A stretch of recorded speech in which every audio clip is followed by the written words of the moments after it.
Hey there, welcome to Black Gumbo Southern Gardening. It's going to be a short video today because it's so windy, but I have to deal with a problem. Let's go look at the tomatoes and I'll show you what that problem is.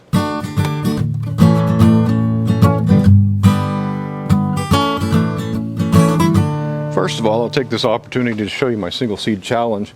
It's got fruit on it, and yeah, it's doing just fine over here. But take a walk with me to my tomato bed. Alright, let's take a look at these healthy tomato plants. Man, look at that basil. That's perfect basil right there. But these are my determinants that I planted in containers, put on fruit. Here's my edox. I'm kind of letting them go crazy in here and just keeping them trimmed on the outside, and I'm going to trim them when they get down to, or when they grow up to the top. Let's go around the other side where our problem is. So there's our edox, and you can see how these grow. They grow great trusses of these cherry tomatoes. It's a beautiful, beautiful variety. And we've got this one here, healthy. And we've got this here. This is an Amish paste. It's not healthy. We've got another one right here that's not an Amish paste tomato. And next to this one, we have an Amish paste tomato. And look at that. Yeah. This is a case of a fungal disease called fusarium. Fusarium wilt is a fungal disease that is in the soil, and it enters through the roots. It enters through the tips of the lateral roots, and yeah, it really affects the plant. What it does is it affects the xylem. There's phloem and xylem inside a plant, and that's how the moisture and the nutrients travel up and down through this plant. And well, it makes that xylem really sticky, causes the plant to wilt like this, and eventually it's going to die. These Amish paste tomatoes have been sickly looking ever since I up-potted them, and so that wilt, it must have been in my potting soil, the mix that I used, because they were kind of looking sad and droopy even back then. So that's how it looks. You can look on here, and one of the symptoms that you can confirm that this is fusarium wilt is that you can sometimes see dark veins within the stems. And so we're going to remove this plant, and I'm going to cut open the stem, and I'll show you how, you know, some of the veins in the plant are dark. But we're going to remove this plant and isolate. We're going to throw it away. We're not going to compost it. And well, there's not a lot you can do about fusarium wilt. Unfortunately, it's a spore, it's a chlamydospore that lives in the soil, and it's a fungal thing that can live many years in the soil, and it'll affect my plants in the future. If I put a tomato plant here, it's probably already in the soil.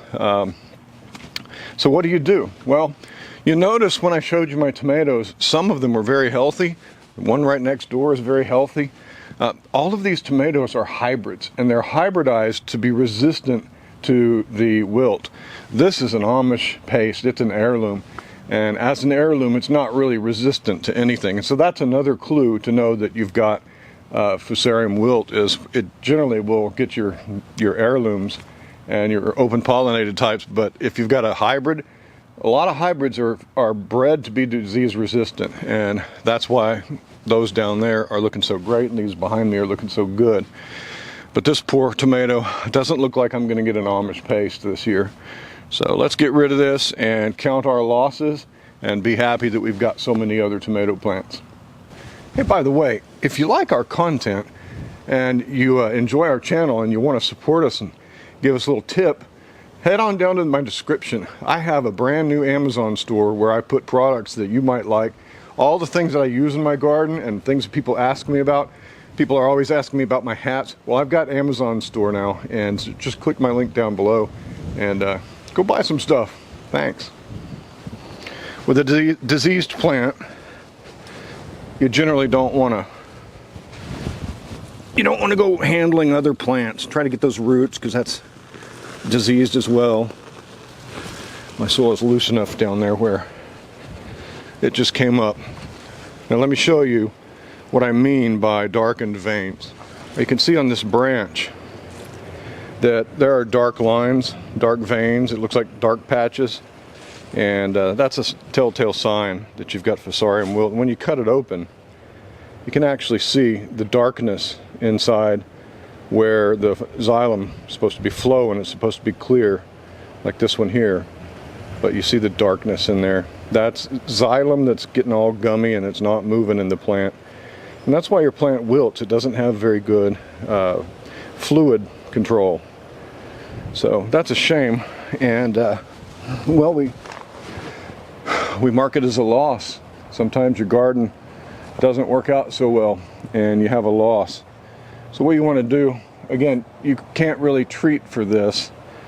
If you go killing mycelium, it's a fungus, it's a mycelium type fungus in the soil. If you go killing that, the one that makes Fusarium wilt, you're going to kill all your fungus in your soil, and well, then your soil is dead. There's no life in it. Fungal life in the soil is very important. But you gotta practice a different kind of planting, and you got to choose a better resistant variety. And basically, from the reading I've done, that's the best course of action, is choose disease-resistant hybrid tomatoes and grow those for several years. And they're resistant to that bacteria, that fungal, those spores. They're actually chlamydia spores, and you get your tomatoes. Well, hey, I've rambled on enough. I just wanted to show you what it looks like if you've got something happening to your tomato plant and it looks like that, but you don't know what's going on. Look for if it's only happening to certain varieties that are heirlooms. Look for if it has black or dark streaks in the stems. Look for if it's only happening on one side of the plant, and if it's been droopy. Yeah, those are all signs that you might have the wilt, and as it develops you'll see leaves turning yellow and dying, and it's just not a good situation.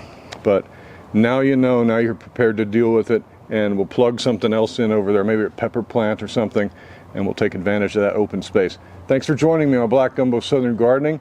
I'm glad you stopped by. I hope you earned your subscription. Talk to you next time. Bye-bye.